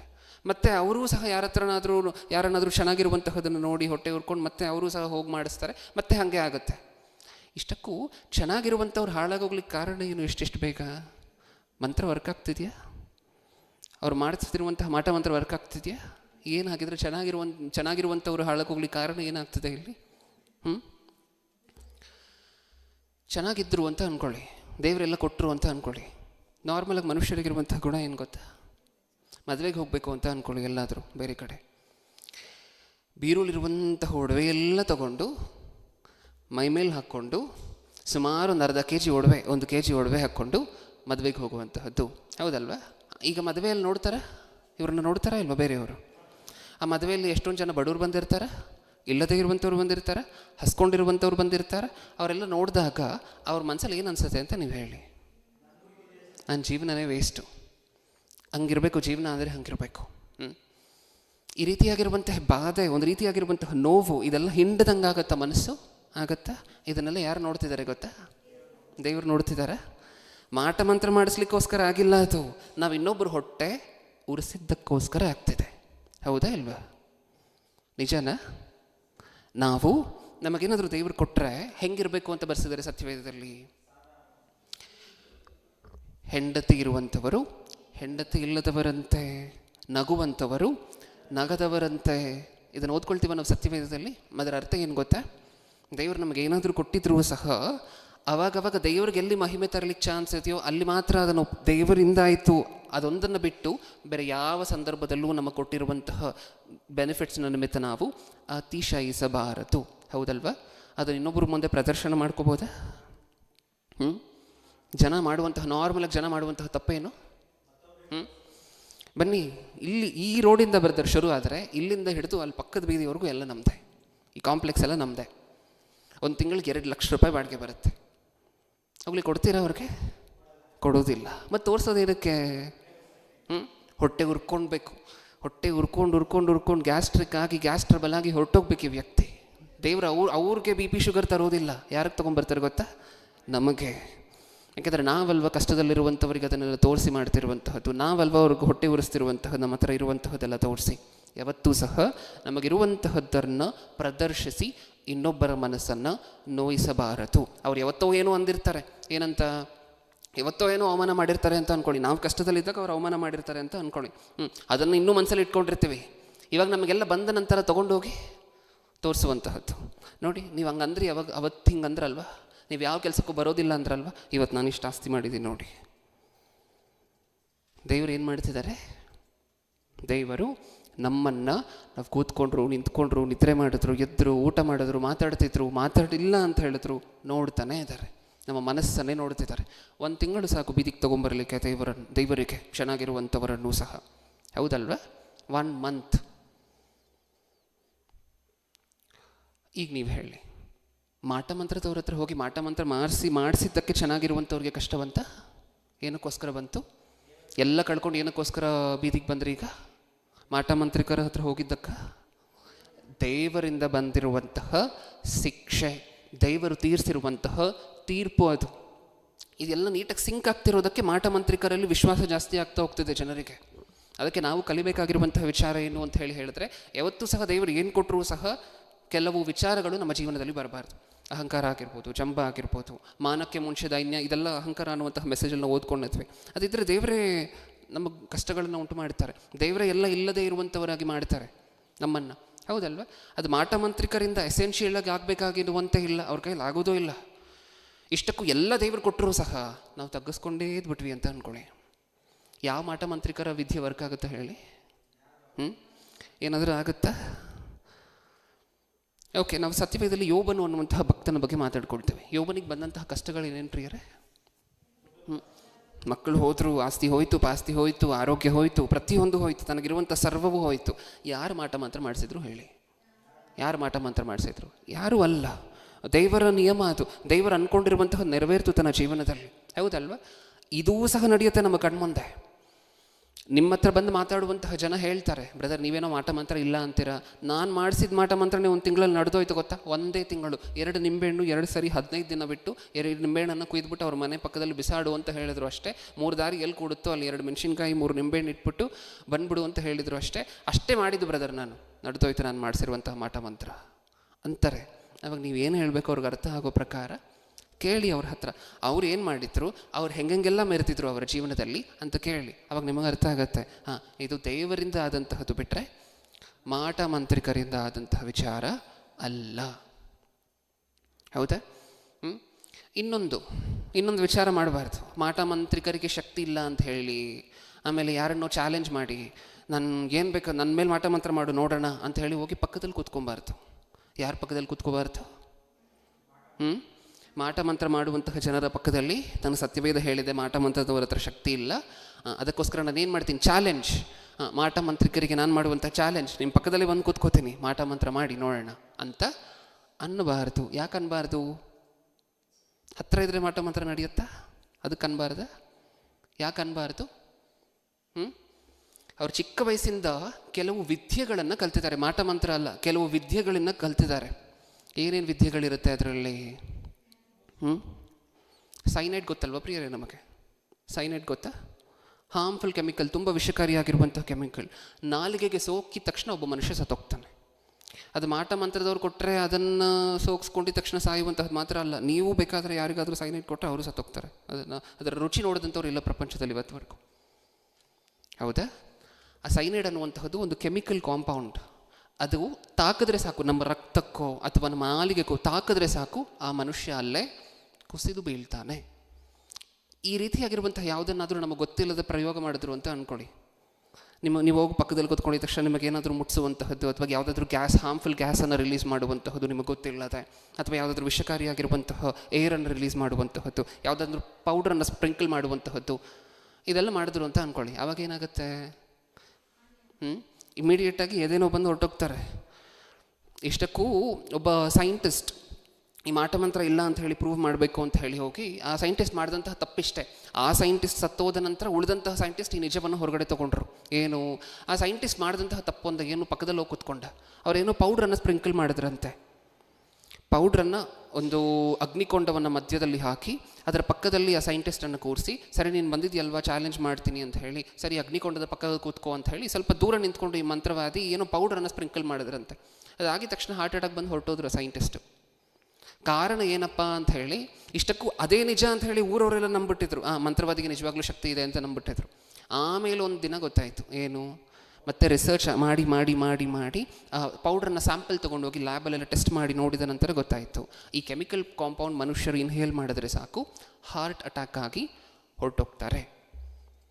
ಅದನ್ನು ಮಂತ್ರವಾದಿ ಸ್ಪ್ರಿಂಕಲ್ ಮಾಡಿದ್ರೆ ಅಲ್ಲ, ನೀವು ಸ್ಪ್ರಿಂಕಲ್ ಮಾಡಿದ್ರೂ ಆಗುತ್ತೆ. ಅದು ಮಂತ್ರವಾದಿಗಿರುವಂಥ ಶಕ್ತಿ ಅಲ್ಲ.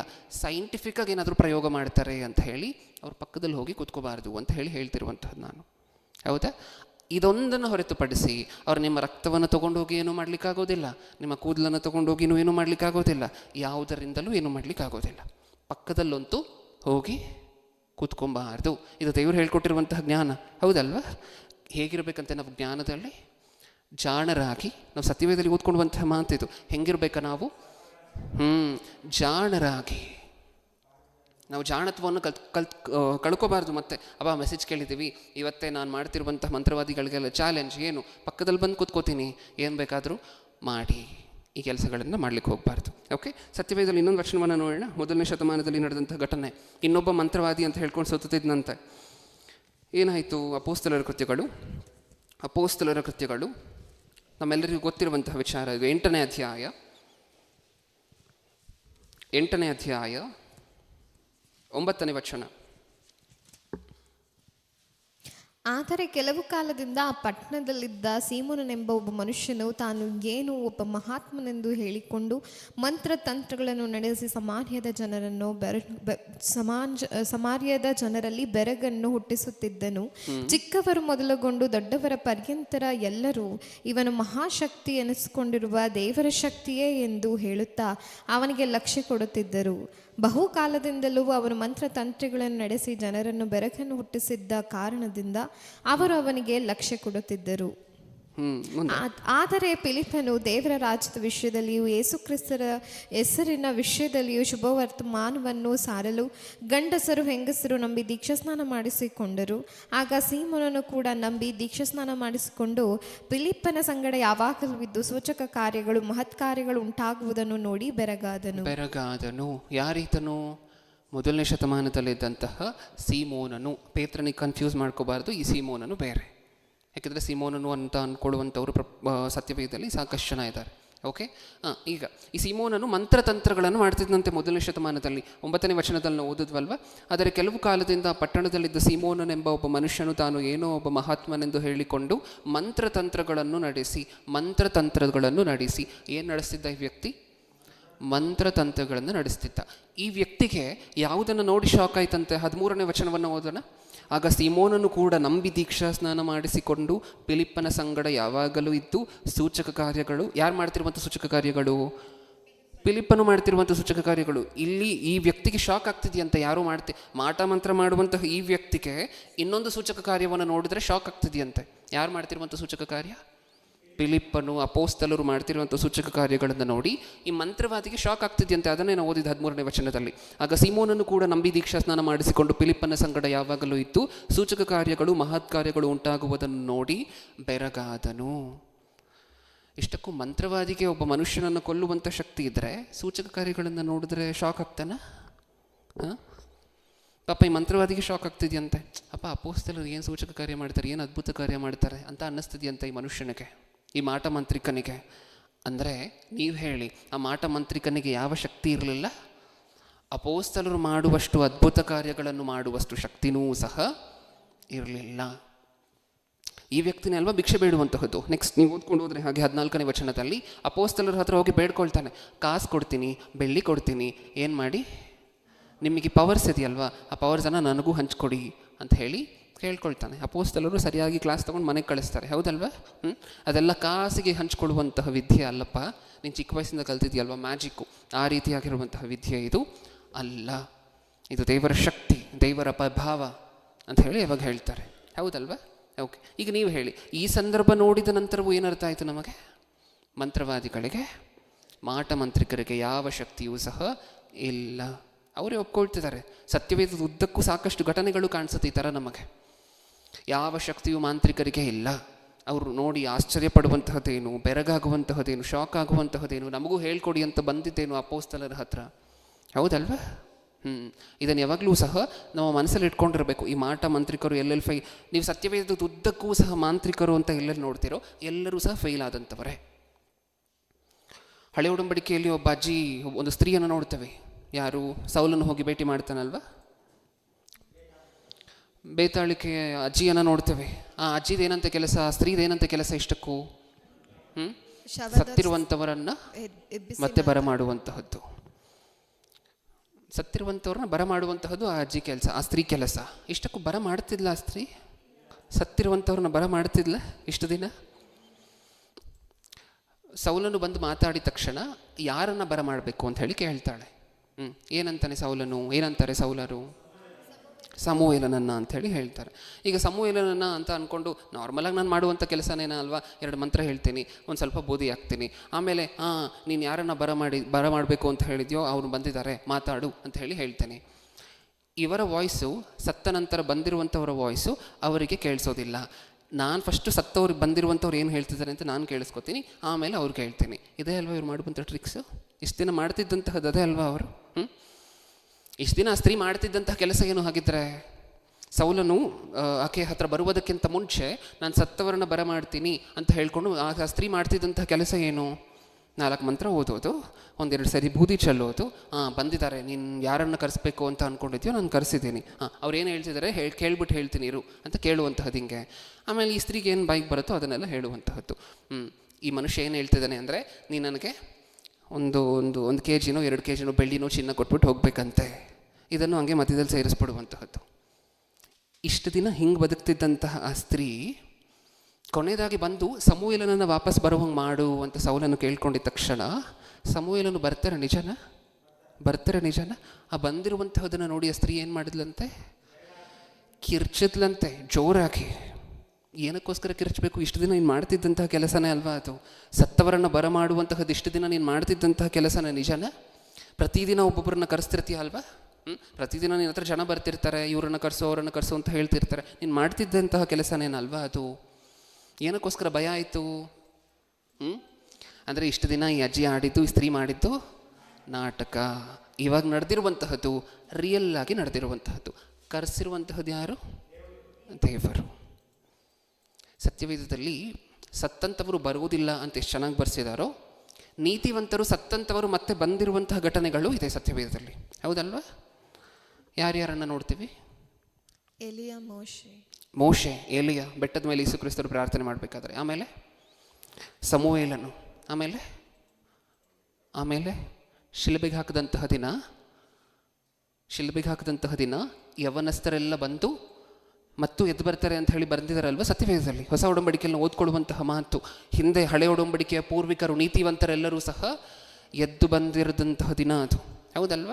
ನೀವು ಇಷ್ಟು ಘಟನೆಯನ್ನು ನೋಡಿದ್ರೂ ಸಹ ಎದ್ದು ಬಂದಂಥವರಲ್ಲಿ ಯಾರಾದರೂ ಪಾಪಿಗಳು ಕಾಣಿಸ್ತಾರೆ ನಿಮಗೆ?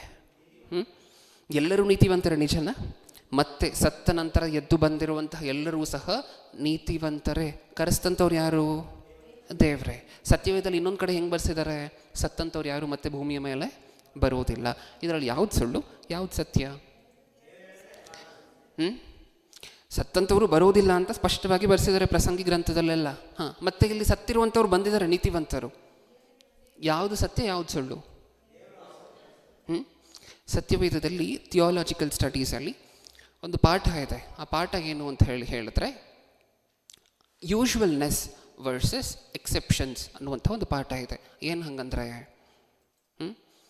ಯಾವಾಗಲೂ ನಡೆಯುವಂತಹ ಘಟನೆಗಳಿಗೂ ಯಾವಾಗಲೋ ಒಂದು ಸರಿ ಸಿಚುವೇಶನ್ಗೆ ಪಟ್ಟಂತೆ ನಡೆಯುವಂತಹ ಘಟನೆಗಳನ್ನು ತೊಗೊಂಡು ಬಂದು ಹತ್ತಿರ ಸೇರಿಸಬಾರದು.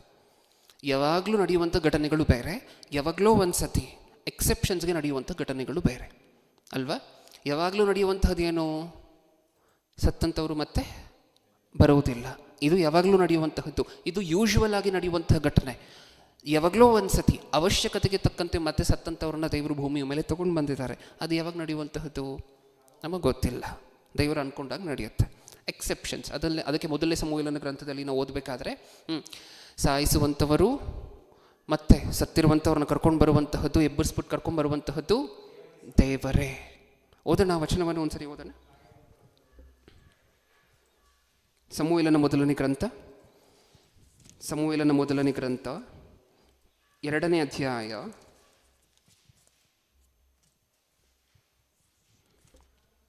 6ನೇ ವಚನ.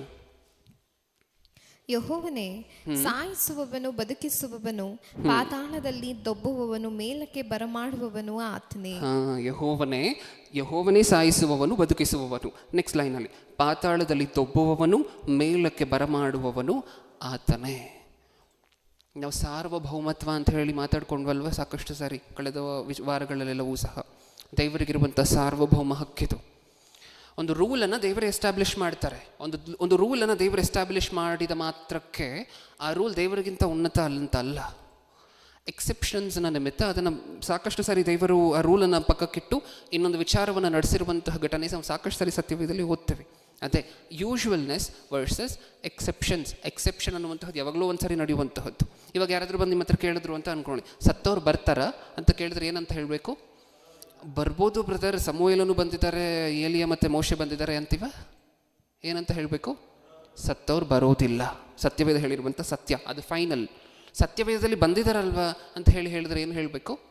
ಇವಾಗ ನಾವು ಇಷ್ಟೊತ್ತು ಡಿಸ್ಕಸ್ ಮಾಡ್ಕೊಂಡಿರುವಂತಹದ್ದನ್ನು ಹೇಳಬೇಕು. ನೀವು ಬಸ್ಸಲ್ಲಿ ಪ್ರಯಾಣ ಮಾಡ್ಬೋದು. ಬಸ್ಸಲ್ಲಿ ಪ್ರಯಾಣ ಮಾಡಬೇಕಾದ್ರೆ ಹೇಗೆ ಪ್ರಯಾಣ ಮಾಡಬೇಕು? ನಿಮ್ಮ ಸೀಟಲ್ಲಿ ನೀವು ಮರ್ಯಾದೆಯಾಗಿ ಕೂತ್ಕೊಂಡು ಪ್ರಯಾಣ ಮಾಡಬೇಕು ಹೌದಲ್ವಾ? ಗ್ಲಾಸ್ ಎಮರ್ಜೆನ್ಸಿ ಎಕ್ಸಿಟ್ ಹೊಡಿತೀರಾ ಯಾವತ್ತಾದರೂ? ಅಪಾಯ ಇಲ್ಲದೆ ಇದ್ದಾಗ ಎಮರ್ಜೆನ್ಸಿ ಎಕ್ಸಿಟ್ ಹೊಡಿತೀರಾ? ಇಲ್ಲ. ಯಾವಾಗ ಹೊಡಿಬೇಕು? ಅದು ಎಕ್ಸೆಪ್ಷನ್. ಯಾರಾದರೂ ಬಂದು ಬಸ್ಸಲ್ಲಿ ಹೆಂಗೆ ಪ್ರಯಾಣ ಮಾಡಬೇಕು ಅಂತ ಹೇಳಿ ಕೇಳಿದ್ರೆ ಏನು ಹೇಳ್ತೀರಾ? ಬ್ರದರ್ ಅದೊಂದು ಸುತಿ ಇರುತ್ತೆ ಬ್ರದರ್, ಅದನ್ನು ತೊಗೊಂಡು ಕಿಟಕಿ ಹೊಡಿಬೇಕು ಬ್ರದರ್, ಆಮೇಲೆ ಎಗರಬೇಕು ಬ್ರದರ್ ಬೆಂಕಿ ಹಚ್ಕೊಂಡ್ರೆ ಅಂತೀರಾ? ಏನು ಹೇಳ್ತೀರಾ? ಬ್ರದರ್ ನೀಟಾಗಿ ನಿಮ್ಮದು ಅಂತ ಹೇಳಿ ಬಸ್ ಖಾಲಿ ಇದ್ದರೆ ಸೀಟ್ ಇರುತ್ತೆ, ಆ ಸೀಟಲ್ಲಿ ಕೂತ್ಕೊಂಡು ಪ್ರಯಾಣ ಮಾಡಬೇಕು ಅಂತೀರಾ? ಇದು ಯೂಶ್ವಲ್ ಆಗಿರುವಂತಹದ್ದು. ಅನ್ಯೂಶ್ವಲ್ ಆಗಿರುವಂಥ ಘಟನೆಗಳು ಬೇರೆ ಸತ್ಯವೇದದಲ್ಲಿ. ಓಕೆ, ಇಷ್ಟನ್ನು ನೋಟ್ ಮಾಡಿಟ್ಕೊಳ್ಳಿ. ಮಾಂತ್ರಿಕರು ಅನ್ನುವಂಥ ಸಬ್ಜೆಕ್ಟನ್ನು ಆಲ್ಮೋಸ್ಟ್ ಕಂಪ್ಲೀಟ್ ಮಾಡಿದ್ದೀವಿ. ಮುಂದಿನ ವಾರದಿಂದ ಒಂದು ಹೊಸ ಸಬ್ಜೆಕ್ಟನ್ನು ಮೂಢನಂಬಿಕೆಗಳು ಅನ್ನುವಂತಹ ವಿಚಾರದಲ್ಲಿ ನೋಡಲಿಕ್ಕೆ ಪ್ರಯತ್ನ ಪಡೋಣ. ಇವಾಗವರೆಗೂ ಕೇಳಿರುವಂತಹದ್ರಲ್ಲಿ ಏನಾದರೂ ಡೌಟ್ಸ್ ಇದೆಯಾ? ನಾವು ಕೊನೆಯಲ್ಲಿ ಡಿಸ್ಕಸ್ ಮಾಡಿರುವಂತಹದನ್ನು ನೀವು ಅಂಶಕ್ಕೆ ಸೇರಿಸ್ಕೋಬೇಕು. ಹಾಗಾದರೆ ಆವಾಗ ಏನು ನಡೀತು ಸೌಲನ ಕಾಲದಲ್ಲಿ, ಸಮುವೇಲನ ಕಾಲದಲ್ಲಿ ಅಂತ ಹೇಳಿದ್ರೆ ಅದು ದೇವರಿಂದ ಆದಂತಹ ವಿಚಾರ. ಆ ಸ್ತ್ರೀಗೆ ಇಮಿಡಿಯೇಟಾಗಿ ಗೊತ್ತಾಗೋಗುತ್ತೆ, ನೀನು ಸೌಲನ್ನು ತಾನೇ, ನನಗೆ ಯಾಕೆ ಮೋಸ ಮಾಡಿದೆ, ಮಾರುವೇಷ ಏನಕ್ಕೋಸ್ಕರ ಹಾಕ್ಕೊಂಬಂದೆ. ಯಾಕೆಂದರೆ ಸಮುವೇಲನು ಬಂದಿದ್ದಾನೆ ಅಂದರೆ ರಸ್ತೆಯಲ್ಲಿ ಹೋಗುವಂತಹ ಜನರಿಗೆಲ್ಲ ಬರೋದಿಲ್ಲ. ಯಾರಿಗೋಸ್ಕರ ಬರಬೇಕು? ಬಂದರೆ ನಿನ್ನಂಥ ಒಬ್ಬ ಮಹಾರಾಜನಿಗೋಸ್ಕರ ಬರಬೇಕು. ಗೊತ್ತಾಗುತ್ತೆ ಆ ಸ್ತ್ರೀಗೆ ಇಮಿಡಿಯೇಟಾಗಿ. ಇದನ್ನು ನೋಡಿ ಸಾಕಷ್ಟು ಜನ ಎಷ್ಟು ಚೆನ್ನಾಗಿ ಇಂಟರ್ಪ್ರೇಟ್ ಮಾಡಿದ್ರು ಗೊತ್ತಾ? ಸಮುವೇಲನ ಮೊದಲನೇ ಗ್ರಂಥದಲ್ಲಿರುವಂತಹ ವಿಚಾರ. ಫಸ್ಟ್ ಬೇತಾಳಿಕರಿಗೆ ಸತ್ತಿರುವಂಥವರನ್ನು ಕರ್ಕೊಂಡು ಬರುವಂಥ ಶಕ್ತಿ ಇದೆ. ಕ್ರೈಸ್ತರು ಇದನ್ನು ಇಂಟರ್ಪ್ರೇಟ್ ಮಾಡಿರುವಂತಹದ್ದು ಎಷ್ಟು ಚೆನ್ನಾಗಿ ಇಂಟರ್ಪ್ರೇಟ್ ಮಾಡಿದ್ರು, ಎಷ್ಟು ಚೆನ್ನಾಗಿ ಅರ್ಥ ಮಾಡ್ಕೊಂಡಿದ್ರು ಅಂದರೆ ಬೇತಾಳಿಕರಿಗೆ ಸತ್ತಿರುವಂತಹ ಮನುಷ್ಯರನ್ನು ಮತ್ತೆ ಕರ್ಕೊಂಡು ಬರುವಂಥ ಶಕ್ತಿ ಇದೆ. First point. ಸೆಕೆಂಡ್ ಪಾಯಿಂಟ್, ಅವರಿಗೆ ಮುಂದಿನದ್ದು ಸಹ ಸತ್ಯ ಏನು ಅನ್ನುವಂಥದ್ದು ಗೊತ್ತಾಗೋಗುತ್ತೆ. ಯಾಕೆ? ಇಮ್ಮಿಡಿಯೇಟಾಗಿ ಸಮುವೇಲನು ಬಂದಿದ ತಕ್ಷಣ ಸೌಲನ ಹತ್ರ ನೀನು ಯಾಕೆ ಮಾರುವೇಷದಲ್ಲಿ ಬಂದೆ ಅಂತ ಕಂಡುಹಿಡಿದ್ಲಲ್ವಾ ಸ್ತ್ರೀ. ಅದೆಲ್ಲದಕ್ಕೂ ಒಂದು ಅರ್ಥ ಇದೆ. ಸಮುವೇಲನು ಬರಬೇಕು ಅಂತ ಹೇಳಿದ್ರೆ, ನಾನು ಆಗಲೇ ಹೇಳಿದೆ, ದಾರಿಲಿ ಹೋಗುವಂತಹ ದಾಸರಿಗೆಲ್ಲ ಬರೋದಿಲ್ಲ. ಯಾರಿಗೋಸ್ಕರ ಬರಬೇಕು? ಬಂದರೆ ಆ ರೀತಿಯಾಗಿರುವಂತಹ ಮಹಾರಾಜರಿಗೋಸ್ಕರ, ದೇವರ ಕಾಂಟ್ಯಾಕ್ಟಲ್ಲಿ, ದೇವರನ್ನು ನೋಡಿ ದೇವರ ಅನುಮತಿಯ ಮೇರೆಗೆ ನಡೀತಿರುವಂತಹ ನೀತಿವಂತರು, ಈ ಮುಂಚೆ ಈಕೆ ನೋಡಿರುವಂತಹ ನೀತಿವಂತರಿಗೋಸ್ಕರ ಬರಬೇಕು. ಹೌದಲ್ವ? ಅದು ಸತ್ಯ. ಅದನ್ನು ನಾವು ಎಷ್ಟು ಚೆನ್ನಾಗಿ ಅರ್ಥ ಮಾಡ್ಕೊಂಡ್ವಿ. ಈಗ ನಾವೇನು ಡಿಸ್ಕಸ್ ಮಾಡಿದ್ವೋ, ಒಂದು ನಿಮಿಷ, ಇನ್ನೊಂದು 1 ಮಿನಿಟಲ್ಲಿ ಮುಗಿಸ್ಕೊಳ್ಳೋಣ. ಈಗ ನಾವೇನು ಡಿಸ್ಕಸ್ ಮಾಡಿದ್ವೋ ಈ ಬೋಧನೆಗೆ ಕೆಲವರು ಕ್ರೈಸ್ತರಲ್ಲೇ ವಿರೋಧ ಮಾಡ್ತಾರೆ. ಗೊತ್ತಾ? ಕ್ರೈಸ್ತರಲ್ಲೇ ನೀವು ಕೇಳಿರುವಂತಹ ಸಬ್ಜೆಕ್ಟ್ಗೆ ವಿರೋಧ ಮಾಡ್ತಾರೆ. ಗೊತ್ತಾ? ಸಾಕಷ್ಟು ಜನ ಸಭಾಪಾಲಕರು ವಿರೋಧ ಮಾಡ್ತಾರೆ. ಬ್ರದರ್, ಮಂತ್ರತಂತ್ರಗಳು ಇಲ್ಲ ಅಂತ ನೀವು ಹೇಳ್ತಿದ್ದೀರಾ, ಹೆಂಗೆ ಹೇಳ್ತಿದ್ದೀರಾ? ಯಾವ ಆಧಾರದ ಮೇಲೆ ಹೇಳ್ತಿದ್ದಾರೆ? ದೆವ್ವಗಳು ಇಲ್ಲ ಅಂತಿದ್ದೀರಾ, ಹೆಂಗೆ ಹೇಳ್ತೀರಾ? ನಾವೇ ಬಿಡಿಸಿದ್ದೀವಿ ಎಷ್ಟೊಂದು ಜನರನ್ನು. ಇಷ್ಟಕ್ಕೂ ದೇವರಿಲ್ಲ ಅಂತ ಹೇಳಿದ್ರೆ ಇವ್ರಿಗೆ ಪ್ರಾಬ್ಲಮ್ ಇಲ್ಲ. ಯಾರಾದರೂ ಬಂದು ದೇವರಿಲ್ಲ ಅಂತ ಹೇಳಿದ್ರೆ ಪ್ರಾಬ್ಲಮ್ ಇಲ್ಲ. ಯಾರಿಲ್ಲ ಅಂತ ಹೇಳಿದ್ರೆ ಪ್ರಾಬ್ಲಮ್ ಇವರಿಗೆ? ದೆವ್ವ ಇಲ್ಲ ಅಂದರೆ ಪ್ರಾಬ್ಲಮ್ಮ? ಮಂತ್ರತಂತ್ರಗಳು ಇಲ್ಲ ಅಂತ ಹೇಳಿದ್ರೆ ಪ್ರಾಬ್ಲಮ್ಮ? ಈಗ ನೀವೇ ಅರ್ಥ ಮಾಡ್ಕೋಬೇಕು. ಇವ್ರು ಯಾರಿಗೋಸ್ಕರ ಕೆಲಸ ಮಾಡ್ತಿದ್ದಾರೋ, ಏನು ಮಾಡ್ತಾರೆ? ಕೆಲವರು, ನಾ ಎಲ್ಲರೂ ಅಂತ ಹೇಳ್ತಿಲ್ಲ, ಕೆಲವರು ಎಲ್ಲೋ ಅಲ್ಲಲ್ಲಿ. ಓಕೆ, ಈ ಕೇಳಿರುವಂಥ ಇಷ್ಟನ್ನು ಸಹ ನಿಮ್ಮ ಮನಸ್ಸಲ್ಲಿ ಇಟ್ಕೊಳ್ಳಿ. ಯಾವುದನ್ನು ಸಹ ಮರಿಬೇಡಿ. ನಿಮ್ಮ ಸುತ್ತಮುತ್ತ ಇರುವಂತಹ ಜನರಿಗೆ ಒಂದು ವೇಳೆ ಅವರು ಈ ಮೂಢನಂಬಿಕೆಗಳಲ್ಲಿದ್ದರೆ ಹೇಳಿ ಅವರನ್ನು ಹೊರಗಡೆ ಕರ್ಕೊಂಬರುವಂತಹ ಜವಾಬ್ದಾರಿ ನಮ್ಮದೇ. ಓಕೆ, ಕಣ್ಮುಚ್ಚಿ ಪ್ರಾರ್ಥನೆ ಮಾಡಿ ಮುಗಿಸ್ಕೊಳ್ಳೋಣ. ಪ್ರೀತಿಯುಳ್ಳ ಪರಲೋಕದಲ್ಲಿರುವ ನಮ್ಮ ತಂದೆಯೇ, ಸತ್ಯವೇದದಲ್ಲಿ ಸ್ಪಷ್ಟವಾಗಿ ಬರೆಸಿದ್ದೀರ ತಂದೆ. ನಮಗೊಂದು ಸಮಸ್ಯೆ ಬಂದರೆ ನಾವು ಬರಬೇಕಾಗಿರುವಂತಹದ್ದು ನಿಮ್ಮ ಹತ್ರ, ನಾವು ನೋಡಬೇಕಾಗಿರುವಂತಹದ್ದು ನಿಮ್ಮನ್ನು, ನಾವು ಬರಬೇಕಾಗಿರುವಂತಹದ್ದು ಸತ್ಯವೇದದ ಹತ್ರ. ಅದನ್ನು ಹೊರತುಪಡಿಸಿ ಈ ಅಪವಾದಿ ಮನುಷ್ಯರನ್ನು ಬೇರೆ ಬೇರೆ ಬೇರೆ ಕಡೆ ಚದುರಿಸಿರುವಂತಹದನ್ನು ನಾವು ನೋಡ್ತಿದ್ವಿ ತಂದೆ. ಕೆಲವರು ಜ್ಯೋತಿಷ್ಯರು ಅಂತ ಹೇಳಿ, ಕೆಲವರು ಮಾಟ ಮಂತ್ರದವರು ಅಂತ ಹೇಳಿ ಬೇರೆ ಬೇರೆ ಕಡೆ ಚದುರು ಹೋಗಿದ್ದಾರೆ ತಂದೆ. ನಿಮ್ಮ ಹತ್ರ ನಿಮ್ಮನ್ನು ಆಧಾರ ಮಾಡಿಕೊಂಡು ಬದುಕ್ತಿರುವಂತಹ ಮನುಷ್ಯರು ತೀರ ಕಡಿಮೆ ಆಗೋಗಿದ್ದಾರೆ ತಂದೆ ಭೂಮಿಯ ಮೇಲೆ. ಸತ್ಯವೇದದಲ್ಲಿರುವಂತಹ ಎಲ್ಲ ಮಾತುಗಳನ್ನು ನೋಡಿದ್ದೀವಿ. ಹಳೆಯ ಒಡಂಬಡಿಕೆಯಿಂದ ಹಿಡಿದು ಮೊದಲನೇ ಶತಮಾನದವರೆಗೂ ಸತ್ಯವೇದದಲ್ಲಿ ನಾವು ನೋಡುವಂತಹ ಮಂತ್ರತಂತ್ರಿಕರು ಯಾರ ಹತ್ರನೂ ಸಹ ಯಾವ ಶಕ್ತಿಯೂ ಸಹ ಇಲ್ಲ ಅಂತ ಹೇಳಿ ಸುಸ್ಪಷ್ಟವಾಗಿ